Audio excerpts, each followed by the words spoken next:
I thought Diving Talks was incredible. It's one of the best dive shows I think I've ever been to.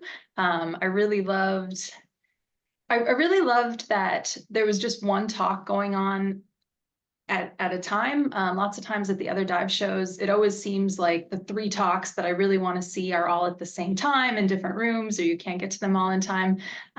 So I really enjoyed that basically everyone goes to all of the talks, everyone sees everything, and just sort of the smallness of it was great in that, I guess small is not the right word, sort of the intimate environment was really nice. That a lot of times people that I would be at another dive show and just be like, oh, that's so and so, like they're so amazing, but I would never go up and talk to them. Diving Talks really sort of just encouraged this environment where you could go up to people that you would otherwise never go and chat with, and then actually ask them questions like, from this presentation, I've always wondered about this, or like you talk about this and I've seen this in real life in diving. Like what can you actually tell me about this? And it was really great. I really enjoyed it. I think the atmosphere was lovely. It was just very friendly. It was very open. Everyone, even very famous diver people, were very open to chatting with you and discussing things. And it was, yeah, it was just a really really nice environment. Yeah, it was great for networking. For me, I'm always like, ooh, I've never heard about that location or about that sort of environmental issue or that whatever. And like, ooh, like maybe I want to go and try to take photos of that or chat with someone about maybe collaborating on something. And it made it really easy to chat with people. And not just during the conference, it was like at breakfast you were chatting with people, and at lunch we were chatting with people, and then dinner, and then after dinner, and then late into the into the evening. So yeah, it was a really great atmosphere. There were lots. There's some really inspirational talks. Um, and I like that it's sort of a little bit from lots of different categories of diving. So like I was with the photographers, so it was amazing to meet the other photographers that I'd known of, and I knew their work, but I hadn't interacted with them personally. But then also tech diving and talking about the different diving, PADI, TDI, SSI, things like that, and the technical diving. Like it was really interesting to get little bits and pieces of different aspects of diving. I think it's a really great addition to the diving industry. So many other shows I felt are just about sort of selling things, like you just walk around looking at stuff and like maybe saying hi to people, but it just really brought together such amazing people. And I also love that it's all online. So I didn't get to go to the show last year because I couldn't be here during that time. But I was sort of like anxiously awaiting for all the videos to get posted on YouTube so I could go and watch them again. So it's also making sort of this great collection of videos and information that anybody can access for free, continue like next year and the year after. And I think that's a really important contribution as well. Other dive shows, there's talks and they're not recorded, and once they're over, they're over. And this is really nice that you can go back and you can sort of share things with people, even after the one that I was at. Once all of those videos came up, then I was sending them to people because I'd been like texting people like, oh, this person is amazing, like you need to check them out. And then I was able a couple months later to send the presentations to them to show them what I had seen as well. Absolutely. Actually, I was just looking at my schedule and for next year, and yeah, in hopes of coming back next year or at least the year after. Yeah, I would definitely love to come back again. I was working as a scuba instructor on liveaboards and on dive boats and things like that. And I saw a lot of people with cameras. So I had started out with just a little tiny little point and shoot. And the longer I worked on liveaboards, I saw more people with big cameras and lighting and strobes and stuff. And like I was amazed with the images that they came back with. I was like, wow, like mine's all blue and you can kind of see it's a stingray if I point to it and show you how it looks. So yeah, I gradually started getting bigger equipment. I started with a Nikon D90 and an Ike housing with one strobe, and then I added another strobe. And I think I only had a wide angle port to begin with. So then I got a macro lens and a macro port, and I just gradually added on and added on. And now I have a house full of underwater camera gear.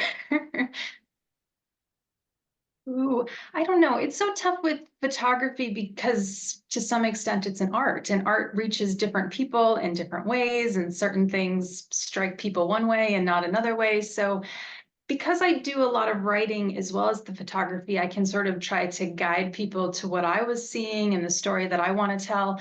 But it's still really interesting. Lots of times I'll send in 50 photos with a story to an editor, and the image that I'm like, that was the image. That one's going to be like the main one they won't even use. And then some images that I was like, oh, I'll just send this because I got it. And they'll be like, oh, cover shot. And I'm like, why? How did that happen?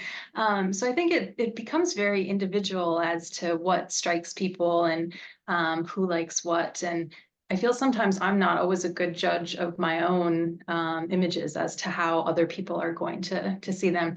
I think too with underwater photography, as a photographer, we're sometimes, especially diving, we love the photos that were really hard for us to take, like that one image I have of an anemone fish that nobody knows, but actually the zip tie on my mouthpiece and my regulator came out. So I was taking the photo and then I started breathing water and I was like, what's happening? And I still got an image. So I was really proud that I was, starting to drown. I wasn't really, but I knew what was happening. But yeah, so for me, I was like, that photo is really important, but nobody else knows what was going on underwater when I was taking it. Um, so yeah, it's interesting, different sort of when you're taking the images, what's happening in your mind versus then people see it later and they're like, oh, it's an anemone fish, like 100 other anemone fish photos that you have. I think that's a huge issue. And I think it's something that everyone that goes underwater has sort of um, what's the word? They have we have sort of an obligation to this awesome environment that we're very special and very lucky to visit, to bring back images and stories of what's happening. So there's all sorts of issues. There's overfishing, there's pollution, there's global warming, all kinds of things. And I think that it's important, even if it's just to bring back a pretty picture and be like to all of your friends, this is what I saw underwater. It was amazing, to try to inspire more people to go diving and see those things. Because I think that we only take care of what we know and what we've heard of. Like you wouldn't invest any changes in your lifestyle or donations or anything like that to something you've never heard of or have no sort of emotional connection to. So I think as a photographer and a writer as well, we're in a very special place where we can take the images, both good and bad, and then tell the stories and sort of deliver it to a wider audience. And it's interesting too, because sometimes you can go down a rabbit hole of like all of the bad stuff, like this is terrible, this is happening. And I don't think that that's always the best way to approach it. I think that we do need to talk about the bad stuff, but if you just show pictures of garbage bags and ghost nets underwater, nobody's going to want to go diving and see it, and it all just becomes very hopeless and there's nothing I can do and it's too big. But I think that by showing the good stuff that's still there and how little changes can help make things better, and I don't know, just getting more people inspired by the ocean so that they care about it and then they help take care of it in whatever little ways or big ways anyone is able to do. That's interesting. I love shipwreck diving, but I didn't start out loving shipwreck diving, mostly just because I hadn't done very much about it. And a long, long time ago, I had the opportunity to go to Truck Lagoon or Chuuk, it's where I also work half the year now, but it's lots and lots of World War II Japanese planes and ships underwater. And I just sort of had a special opportunity to go, and I totally fell in love with it. Like I was just blown away with um, all aspects of it, and they're great to tell stories about. With the wrecks, you just pretty much already have a storyline built in, and then taking photos of it helps add to it. Excuse me. But with yeah, I think with the wrecks, you sort of already have a story that you can tell, and then yeah, I just sort of I fell in love with visiting them and sort of telling those special stories as well.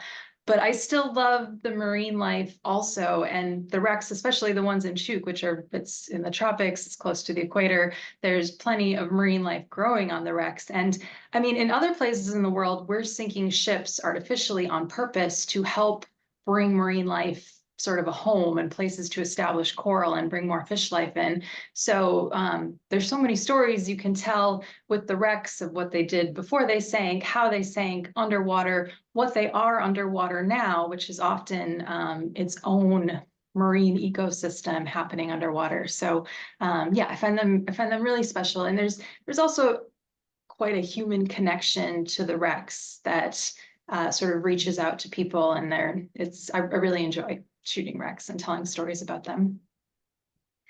Well, Portugal obviously is the right answer. Right? I actually, after diving talks, I stayed for a week and dove off Sesimbra, which was beautiful. And it was, I'm sure if you live in this area, you've heard of it. But for me, I didn't know much about it. And it was really lovely and really nice to dive there.